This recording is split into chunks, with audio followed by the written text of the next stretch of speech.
May wallet update.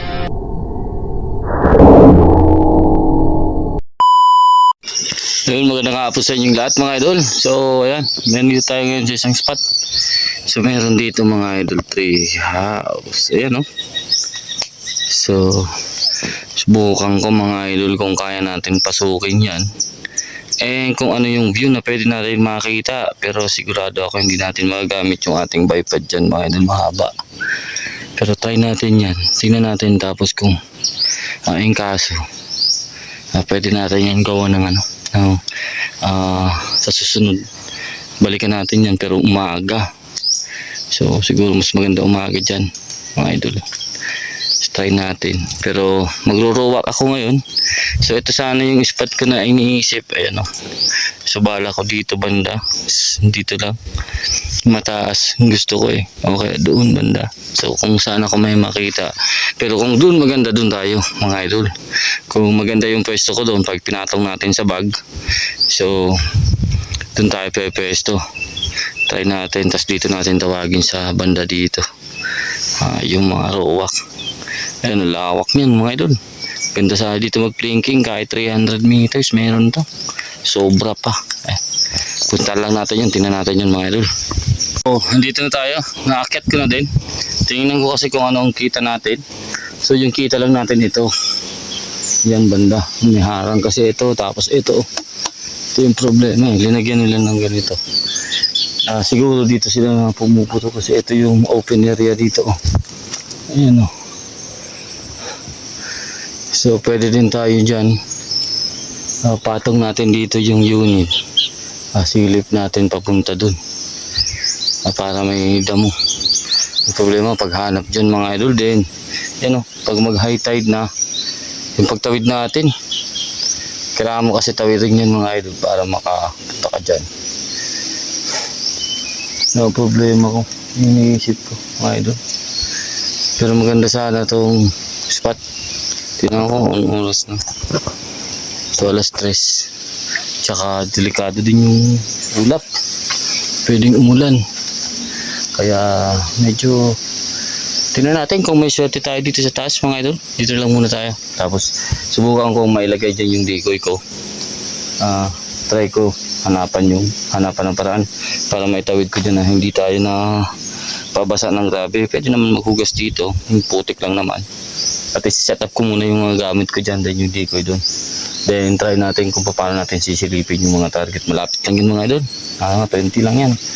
So hopefully mabigyan tayo dito kahit isa o dalawa. Masubukan mo lang natin itong kubo ni Maninilo. Ayan Maninilo, natunton ko na.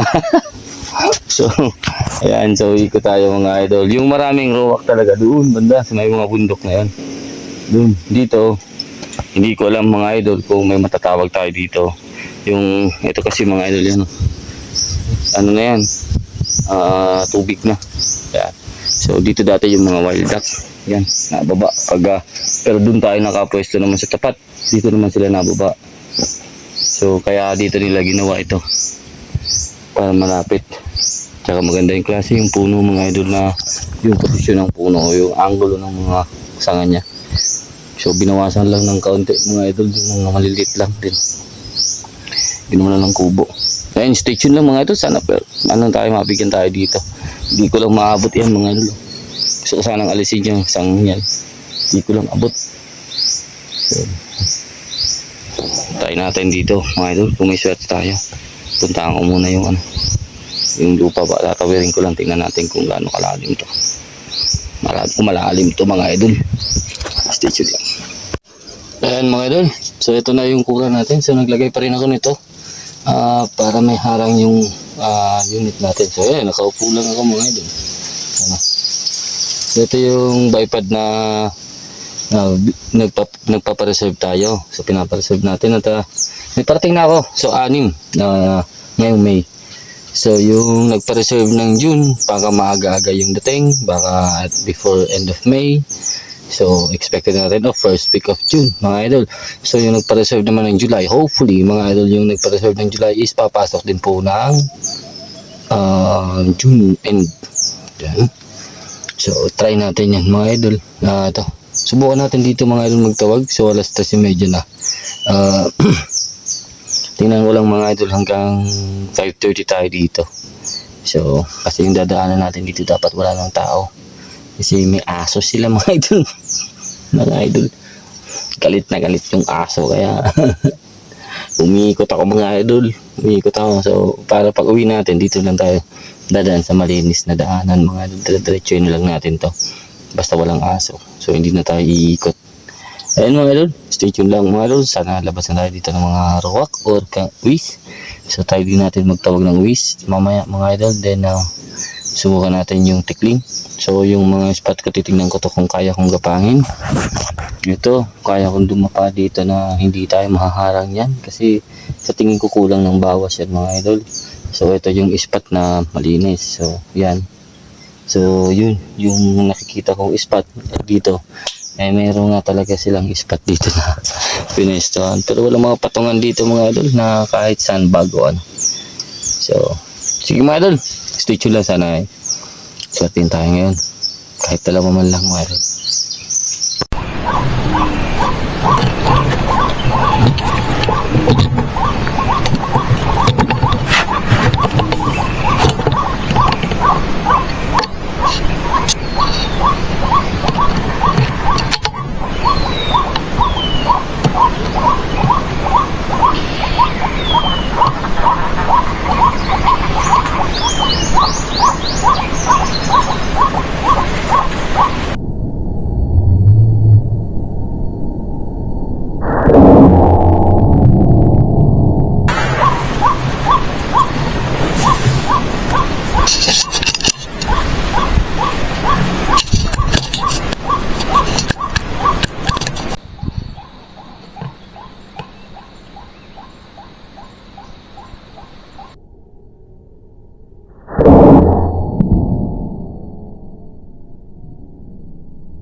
Ayan mga idol, bali nakakadalawa pa lang ako mga idol.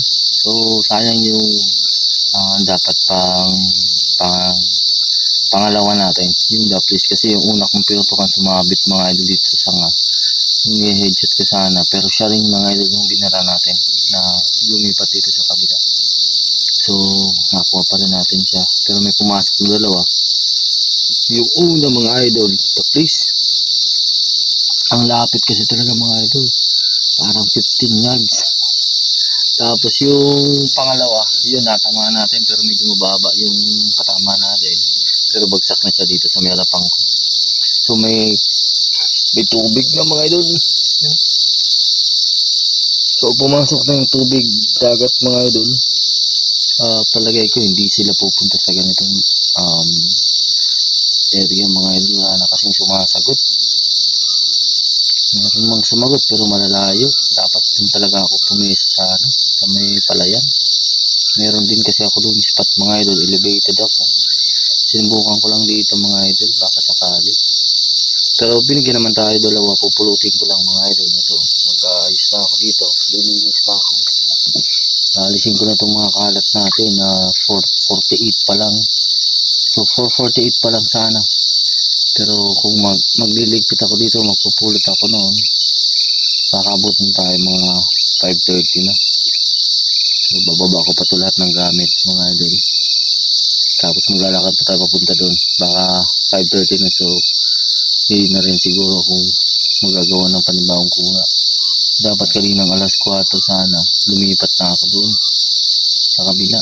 Ayun o, pinatay ko yung speaker, walang sumasagot.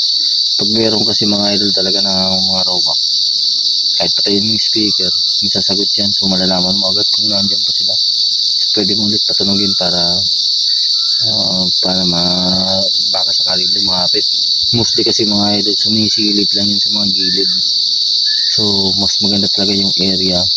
Nakita mo yung gilid. Sa atin dito parte, yan o, dito dumaan yun. Yung pintukan ko dito dapat sa ulo.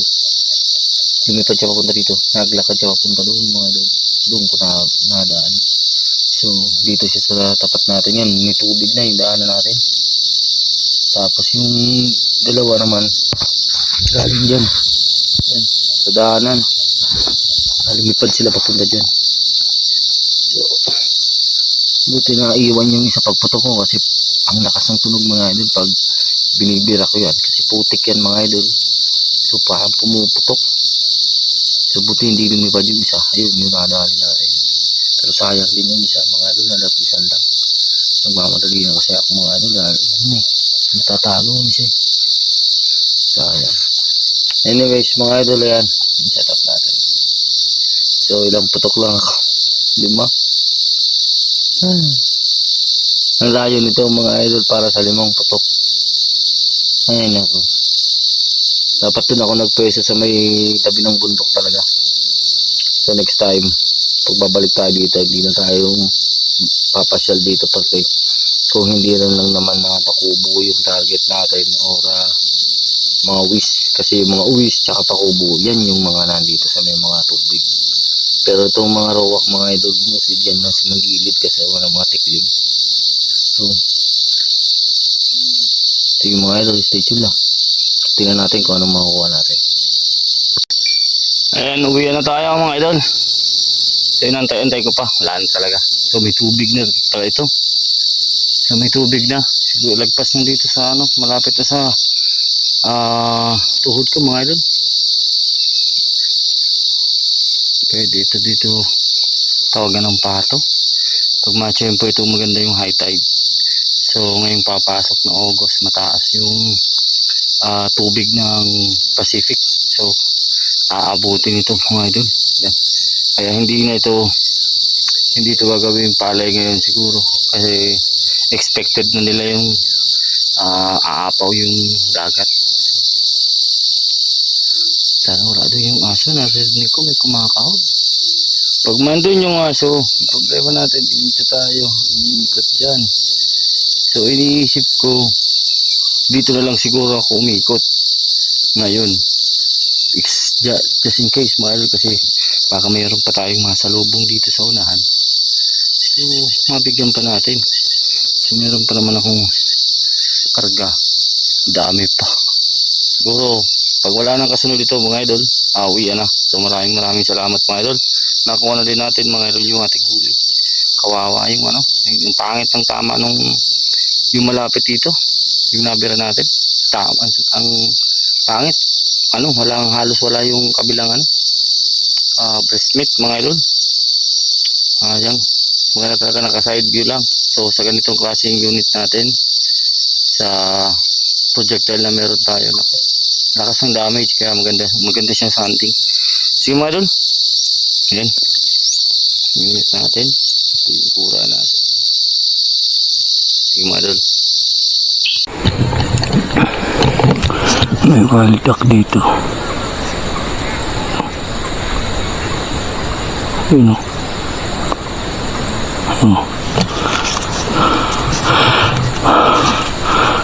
dalawa. 103 yards.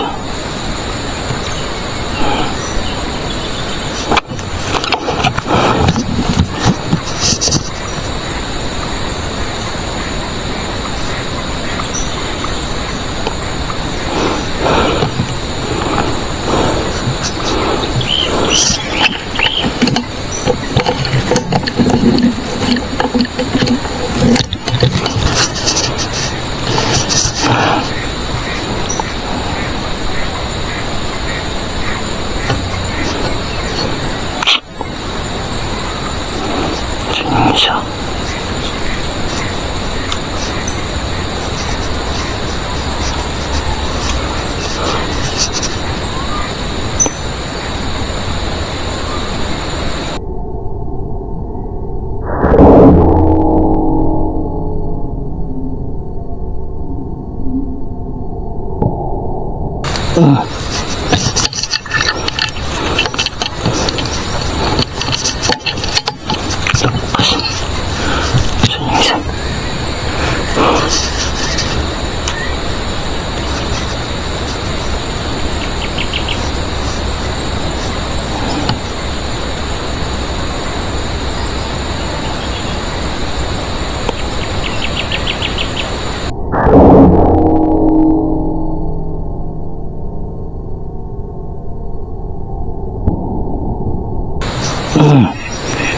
Sayang. Layo. Lagpas talaga.